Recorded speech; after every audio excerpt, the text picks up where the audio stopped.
O que é a série de Fourier e como a gente encontra esse tipo de série para uma função? Vamos lá entender? Oi gente, meu nome é Esther Velasquez e sejam bem-vindos a mais um vídeo do canal Matemateca.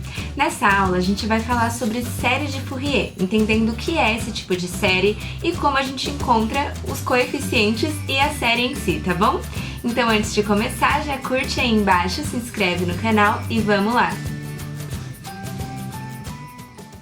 Gente, a gente já analisou diferentes tipos de séries, quando as séries convergem, quando divergem, e tem uma série muito especial que a gente viu, que são as séries de Taylor.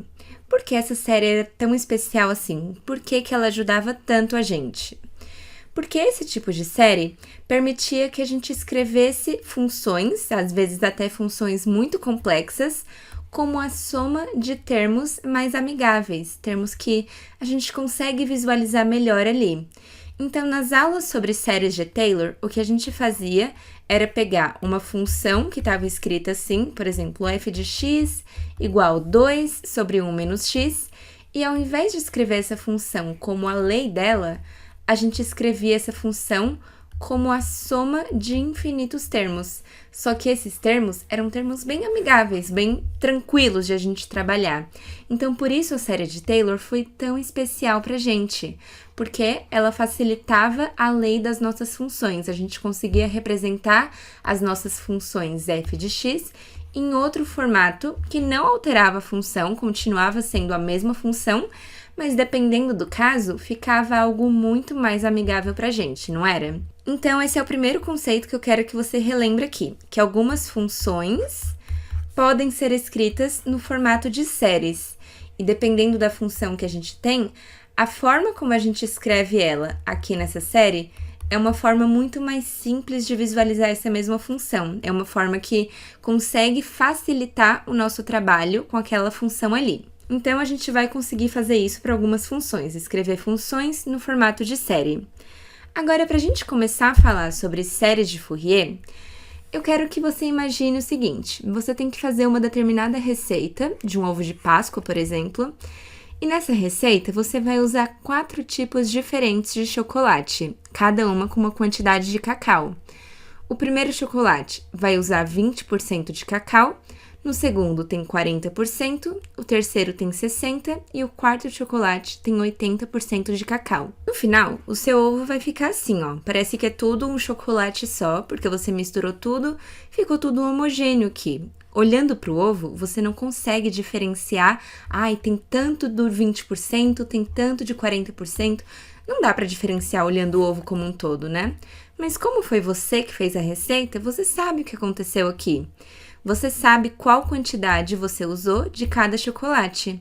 Então, vamos supor que você vê lá na receita que você usou 200 gramas do chocolate, que tem 20% de cacau. Aí, você usou 100 gramas do chocolate, que tem 40% de cacau. Usou 300 gramas do chocolate, que tem 60% de cacau. E usou 500 gramas do chocolate que tem 80% de cacau. Essas quantidades aqui são uma analogia, tá bom, gente? Não vou garantir que funciona dessa forma. Mas o que importa aqui é que, embora o consumidor desse ovo olhe apenas o ovo como um todo, dessa forma homogênea, você sabe que por trás aquilo ali é uma mistura de diferentes chocolates com diferentes quantidades de cacau. E, aliás, você pode reparar que todas essas quantidades são múltiplos de 20, né? Então, no primeiro chocolate é 20%, o segundo chocolate é 2 vezes 20% de cacau, o terceiro chocolate, que é 60%, é 3 vezes 20%, e o quarto chocolate, que é 80%, é 4 vezes 20%.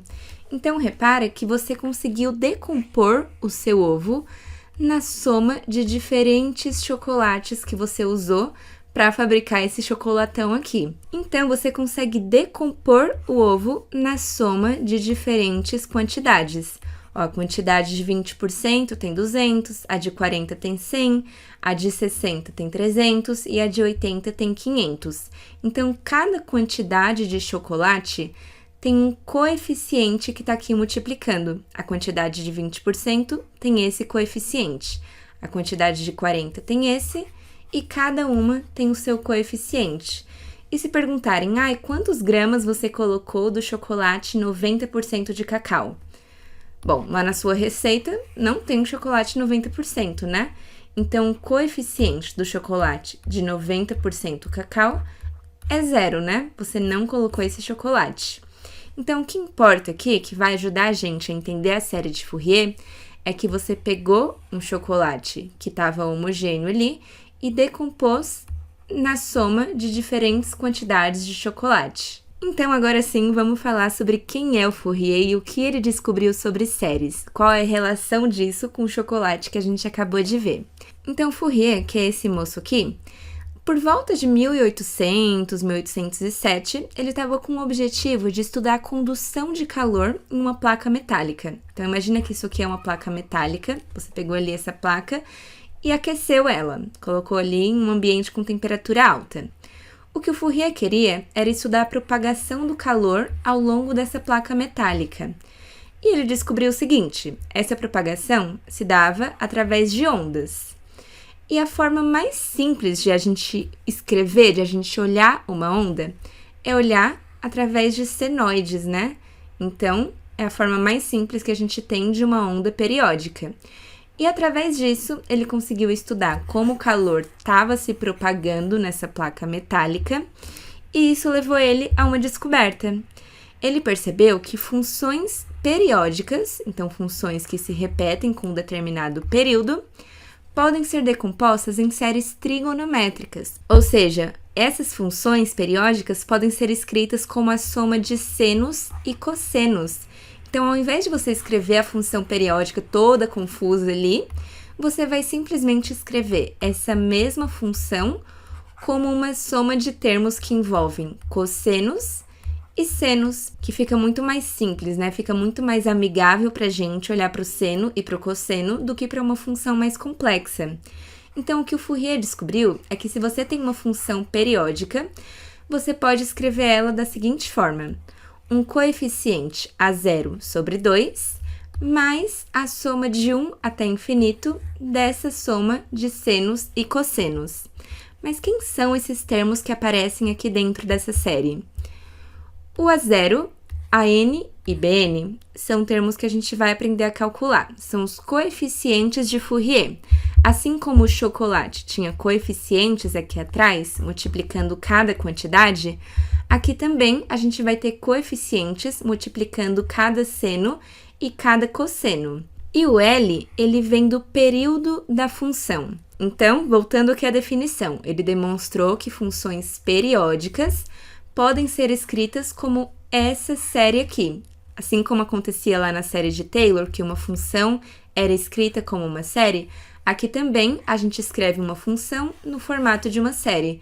A diferença agora é que a função f de x tem que ser periódica, então tem que se repetir com um determinado período, e essas séries vão ser séries com senos e cossenos, ao contrário da série de Taylor, que envolvia a derivada da função aqui e o fatorial, né? Então, são formas diferentes de séries, só que as duas têm o mesmo objetivo, escrever uma função como a soma de termos mais simples. Vamos só dar uma olhada aqui nessa simulação, onde a gente começa aqui simplesmente com a função seno. Então, f de t é o seno de t, e apenas isso. O seno se basta por si só quando se trata de série de Fourier, né? Porque ele já é o seno, né, gente? Para que a gente vai querer escrever ele como uma soma de senos e cossenos? Agora, se você for adaptando isso para uma função que permaneça periódica, mas que não seja exatamente a função seno, olha só, ele fornece aqui para gente como fica essa mesma função escrita como a soma de senos e cossenos. Então, ele dá aqui o coeficiente a 0, né? Que não multiplica nenhum seno e nenhum cosseno. E aí aqui o cosseno de t, o seno de t, cosseno de 2t, seno de 2t, e assim vai indo. Quando você tem uma função periódica, você consegue escrever isso como a soma de senos e cossenos. E é isso que está acontecendo aqui, certo? Ou então você pode ter também uma função assim, que é o que a gente vai chamar de dente de serra, né? E só pelo fato de ser periódica, ele já dá pra gente como fica essa função somada em senos e cossenos. Ou a gente pode ter também ondas quadradas, como a gente vai ver nas próximas aulas também. Então, gente, aqui é só uma simulação de que essas funções periódicas são a soma dessas senoides vermelhas aqui, ó. Tem várias infinitas senoides aqui atrás, porque a soma de todas elas, se você pegar, somar uma por uma, vai resultar exatamente na sua função. Então, a soma de todas essas senoides que a gente tem aqui atrás resulta na nossa onda quadrada aqui nesse caso. Ou então, ó, a soma dessas senoides que a gente tem aqui resulta nessa função, e é isso que a série de Fourier garante pra gente, que a gente consiga decompor o nosso ovo de Páscoa na soma de vários chocolates diferentes que a gente usou ali para compor esse ovo maior. Gente, então escrever uma função no formato de uma série é meio que você pegar uma coisa que estava ali meio bagunçada, que não estava tão visualizável, talvez para o seu problema, e organizar aquilo como a soma de termos mais bonitinhos, mais amigáveis para você. E no caso da série de Fourier, você vai pegar uma função periódica e vai organizar essa função como a soma de senos e cossenos. Então, o que o Fourier garantiu pra gente no estudo dele, lá da propagação do calor, é que a gente consegue fazer isso. Quando tem uma função periódica, você vai desmembrar aquela função com a soma de senos e cossenos. Então, aquela mesma função que você tinha antes pode ser escrita como 2 vezes o cosseno de x, mais 3 vezes o seno de x, mais 4 vezes o cosseno de 2x. Então, como a soma de vários senos e cossenos, que são funções mais simples de trabalhar, né? A gente gosta do seno e do cosseno. Então, vamos lá entender melhor como vai funcionar para transformar uma função f de x em uma série de Fourier. Mas antes da gente continuar, se você quiser ter acesso a mais aulas teóricas e exercícios sobre séries de Fourier e outras matérias do seu curso, vem fazer parte do Mathematic Academy. Lá você vai ter aulas, exercícios resolvidos, provas antigas resolvidas e uma comunidade onde você pode tirar suas dúvidas e enviar os exercícios que você gostaria de ver resolvidos. Então, para fazer parte, é só clicar aí no link da descrição, matemateca.com, para conhecer nossas opções de planos. Então, vamos lá continuar. Então, gente, essa aqui é a forma genérica de a gente escrever a série de Fourier. Mas vamos lá entender como a gente encontra os coeficientes A0, AN e BN.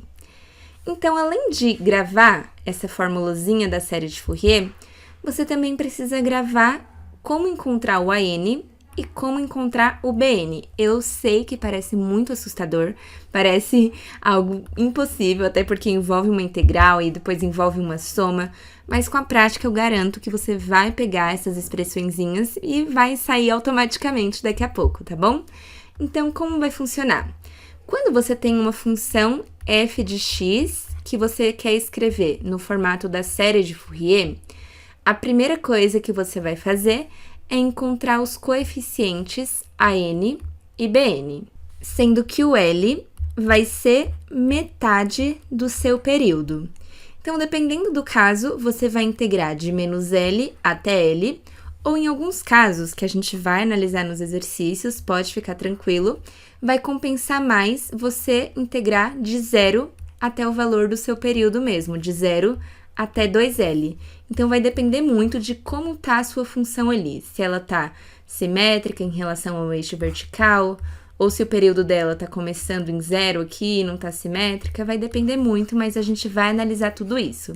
O que importa é que o valor L é a metade do seu período, e é em relação a esse L que a gente vai integrar, de menos L até L.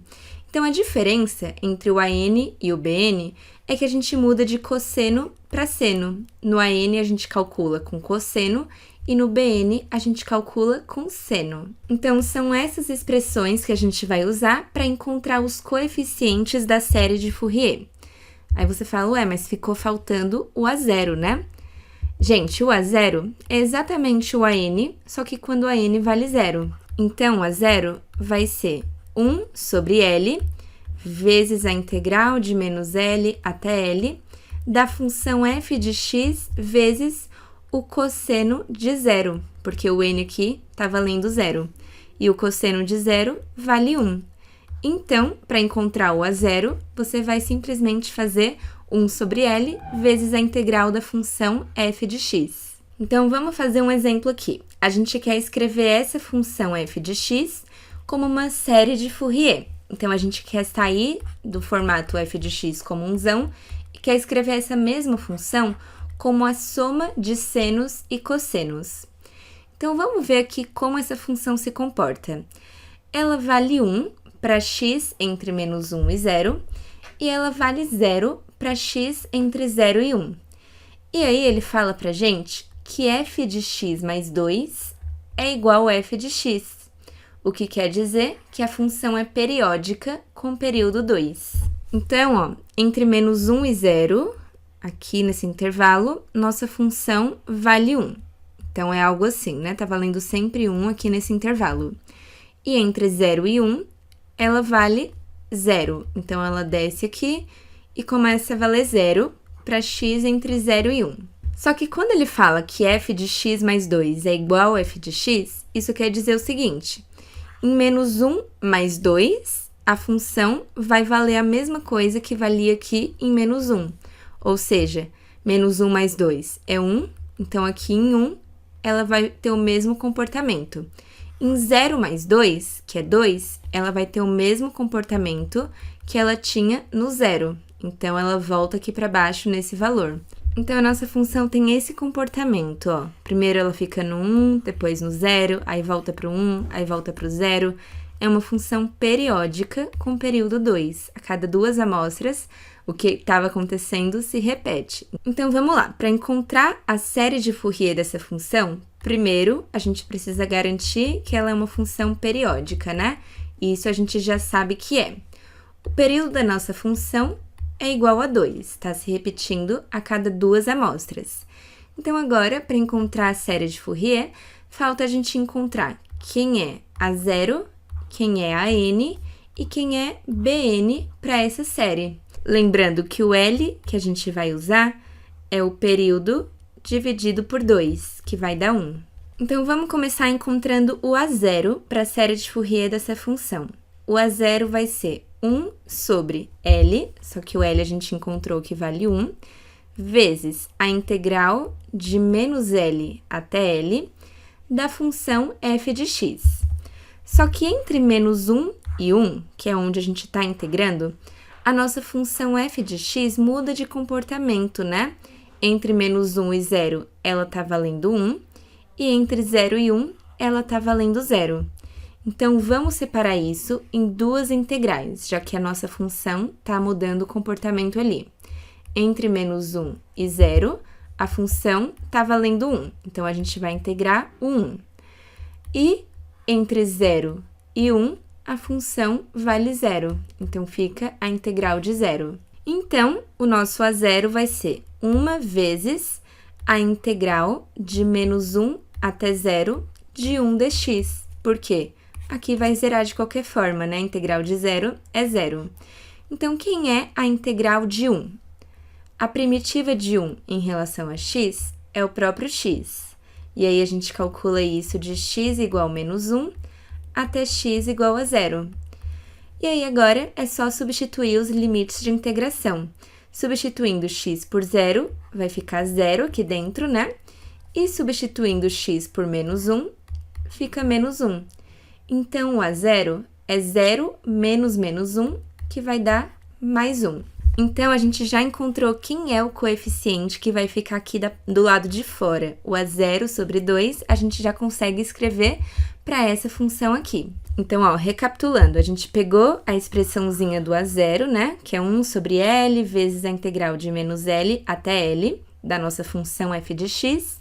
E como a função f de x muda de comportamento entre menos 1 e 1, a gente separou em duas integrais. Porque se você colocasse em uma integral só, não teria como você falar que entre menos 1 e 1 a sua função vale 1, assim como não teria como você falar que entre menos 1 e 1 a sua função vale 0, né? Por isso, a gente separou para uma integral entre menos 1 e 0 e outra entre 0 e 1, para garantir que a gente está integrando bonitinho o comportamento da função em cada intervalo. Agora, vamos lá encontrar o AN. Então, a n vai ser 1 sobre L vezes a integral de menos 1 até 1 da função f de x vezes o cosseno de n vezes π vezes x sobre L. Então, fica essa integral aqui. Só que, mais uma vez, a gente reparou, né, que nossa função muda de comportamento entre menos 1 e 1. Não tem como a gente falar, entre menos 1 e 1 a função vale x ao quadrado. Então, entre menos 1 e 1, a função vale 1. Não é assim que funciona essa função.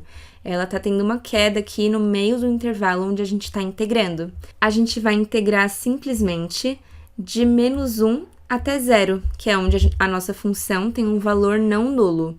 Entre 0 e 1, ela vale 0, né? Então, vai zerar a segunda integral, igual aconteceu aqui. Então, vamos integrar de menos 1 até 0, o valor da nossa função ali, que vale 1, multiplicando o cosseno de n vezes π vezes x. Então, agora, como a gente está encontrando o AN, a gente usa o cosseno também, né? A gente multiplica a função pelo cosseno. Então, a integral do cosseno de n vezes π vezes x, como vai ficar? A primitiva do cosseno de alguma coisa vezes x vai ser o seno desse alguma coisa vezes x dividido pelo que está multiplicando x. Ó, essa primitiva aqui vai ser importantíssima nas séries de Fourier. A primitiva do cosseno de alguma coisa vezes x em relação a x sempre vai ser o seno desse alguma coisa vezes x sobre esse alguma coisa. Da mesma forma, a primitiva do seno de alguma coisa vezes x sempre vai ser menos o cosseno de alguma coisa vezes x sobre esse alguma coisa, tá bom, gente? Então, aqui no caso, essa é a primitiva do cosseno de nπ vezes x, e a gente vai calcular isso de x igual a menos 1 até x igual a 0. Substituindo x por 0, vai ficar o seno de 0 e vai zerar tudo, né? Porque o seno de 0 vale 0. Então, fica 0 menos, substituindo x por menos 1, fica o seno de menos nπ sobre nπ. Como o seno é uma função ímpar, menos seno de menos nπ, a gente pode tirar o menos de fora e o menos de dentro. Mas olha só, gente, os valores de n sempre são inteiros, porque são esses valores aqui da nossa soma, ó.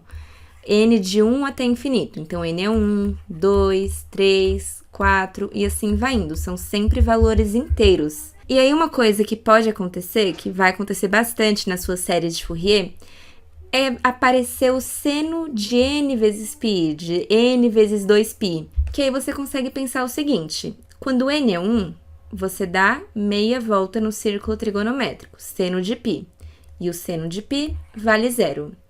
Quando n é 2, é o seno de 2π, uma volta completa aqui no círculo trigonométrico. O seno de 2π vale 0.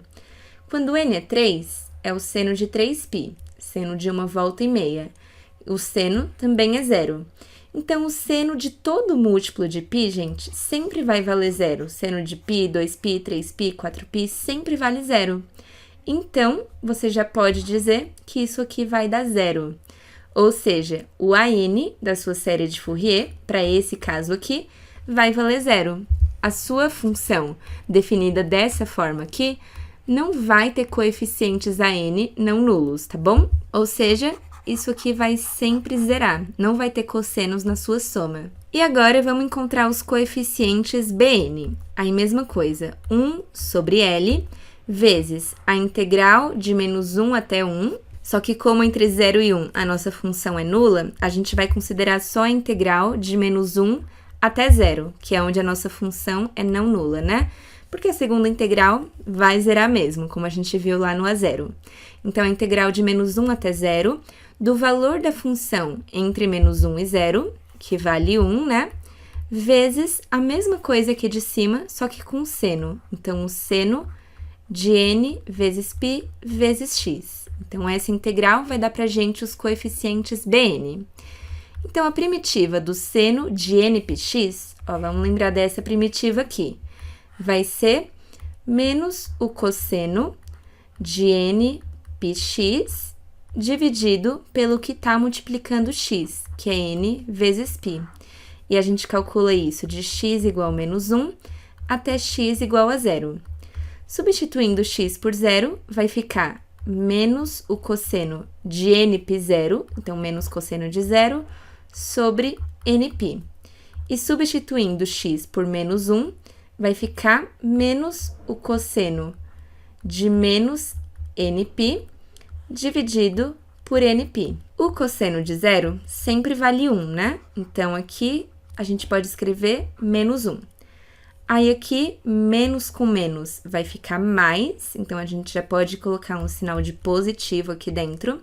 E como o cosseno é uma função par, o cosseno de menos x é a mesma coisa que o cosseno de x. Então, o cosseno de menos nπ é a mesma coisa que o cosseno de nπ, certo, gente? Então, lembrando, o seno é uma função ímpar, seno de x é menos o seno de menos x, e o cosseno é uma função par. O cosseno de x é igual ao cosseno de menos x. E aí, seguindo a mesma lógica que a gente fez aqui em cima para o seno, o cosseno de nπ é o cosseno dos múltiplos de π. Se você for para 1π, o cosseno vale menos 1. Em 2π, o cosseno vale 1. Em 3π, o cosseno vale menos 1. Em 4π, volta a valer 1. Então, o cosseno de nπ sempre vai ser ou menos 1 ou 1. Então, você pode escrever isso assim, ó. O primeiro termo, que é menos 1 sobre nπ, mais menos 1 elevado a n sobre nπ. Ó, quando n for 1, o cosseno vale menos 1. Quando n for 2, fica menos 1 ao quadrado, que o cosseno vale 1. E assim vai indo. Então, é outra forma de representar o cosseno de nπ, tá bom? Ó, gente, então o nosso A0, a gente encontrou que vale 1, o AN vale 0, e o BN, seguindo essa expressão que a gente encontrou, ele vai depender do valor de n, ó, porque ele é menos 1 sobre nπ mais menos 1 elevado a n sobre nπ. Se n for ímpar, menos 1 elevado a n vai ser menos 1. Então, você vai ter menos 1 sobre nπ, menos 1 sobre nπ, que vai ficar menos 2 sobre nπ. Então, o BN é igual a menos 2 sobre nπ quando n for ímpar, porque aí vai somar os dois juntos, né? Agora, quando n for par, menos 1 ao quadrado aqui vai ficar mais 1. Então, fica menos 1 sobre nπ mais 1 sobre nπ, que vai cancelar, vai dar 0. Então, o seu BN vale 0 quando n for par. Então, vamos lá escrever como fica a nossa função na série de Fourier. A gente tem A0 sobre 2, né? Seguindo a formulazinha aqui, ó, começa com A0 sobre 2, mais a soma de n igual a 1 até o infinito. O AN vezes cosseno vai zerar, né? Porque o AN vale 0, então não vai ter termos com cosseno. E aí, a gente tem os termos BN vezes o seno de n vezes π vezes x sobre L. Só que L vale 1, né? Então, fica só n vezes π vezes x. Mas tem um porém. Esse BN, ele só tem valores não nulos quando n for ímpar. Se você encontrar uma expressão bonitinha para BN igual a 1 sobre n, você só substitui aqui e tá tudo certo. Mas nesse caso, o BN tem comportamentos distintos dependendo do valor de n. Então, você pode fazer o seguinte, ou você coloca o BN de forma explícita aqui, igual a gente encontrou, menos 1 sobre nπ, mais menos 1 elevado a n sobre nπ, você pode fazer isso, mas como você percebeu já que o BN só tem valores não nulos em n's ímpares, então a gente pode fazer com que a nossa série pegue apenas termos ímpares. Ao invés de pegar n igual a 1, 2, 3, ela pega apenas 1, 3, 5. E para isso, pode ficar tranquilo que é só fazer uma mudança de variável. A gente pode chamar uma nova variável, k, por exemplo, tal que n, esse n que a gente tinha antes, seja igual a 2 vezes k menos 1. Por quê? A gente tem certeza que esse número aqui vai ser ímpar, né? Porque é 2 vezes alguma coisa, isso é par. E se você subtrair 1 de uma coisa par, resulta em uma coisa ímpar. Então, isso garante que a gente esteja pegando só os termos ímpares. E aí, a gente vai substituir esse n por 2k menos 1, e o n do bn a gente também substitui por 2k menos 1. Com isso, a gente garante que só os termos ímpares estão sendo considerados ali na soma. Então, se n é igual a 2k menos 1 e n está começando em 1, a gente tem 1 igual 2k menos 1, então 2k igual a 2, portanto, k igual a 1. Isso significa que se a soma está começando em n igual a 1, vai ter que começar em k igual a 1 na nova variável também, tá bom? Então, a gente vai ter 1 sobre 2, aqui do lado de fora, mais a soma de k igual a 1 até o infinito, do bn. Bom, o bn nos valores ímpares vale menos 2 sobre nπ. Então, fica menos 2 sobre 2k menos 1, que é o nosso novo n aqui, vezes π. E aí, o seno de 2k menos 1 vezes x. Então, essa é a série de Fourier da nossa função. Então, vamos recapitular, gente. Nesse caso aqui, a gente tinha uma função que valia 1 entre menos 1 e 0 entre 0 e 1. E ela era periódica com período 2. Para encontrar a série de Fourier dessa função, a gente precisava encontrar os coeficientes a0, a n e bn. Para isso, a gente usou essas integrais que a gente viu aqui. Então, o a0 deu 1, o an zerou e o bn deu essa soma aqui, menos 1 sobre nπ, mais menos 1 elevado a n sobre nπ. E agora que a gente já tinha os coeficientes, era só substituir na série. Então, a0 sobre 2, mais a soma de senos e cossenos que a gente tinha aqui. Mas a gente notou, matematicamente, que o coeficiente bn, ele só era não nulo para valores ímpares de n. Então, a gente adaptou a nossa série para a gente poder escrever esse coeficiente não nulo só em valores ímpares. Ó, gente, então eu coloquei aqui em um software a série que a gente encontrou. Como não tem como a gente somar infinitos termos, eu coloquei simplesmente a soma de um número muito alto até um número muito alto, né? Com a série que a gente encontrou. E olha só, o gráfico retorna exatamente a função que a gente tinha. Vale 1 entre menos 1 e 0, vale 0 entre 0 e 1, e é periódica com período 2. Claro que ficam algumas falhas aqui no meio, justamente porque a gente não está somando infinitos termos, o software pode ficar um pouco limitado em relação a isso, mas ele retornou pra gente a função que a gente esperava. Bom, gente, então foi isso nessa aula, eu espero que vocês tenham gostado. Não esquece de curtir, se inscreve no canal, compartilha com seus amigos e já me segue lá no Instagram pra ficar por dentro de tudo, tá bom? Então a gente se vê no próximo vídeo, gente. Beijo!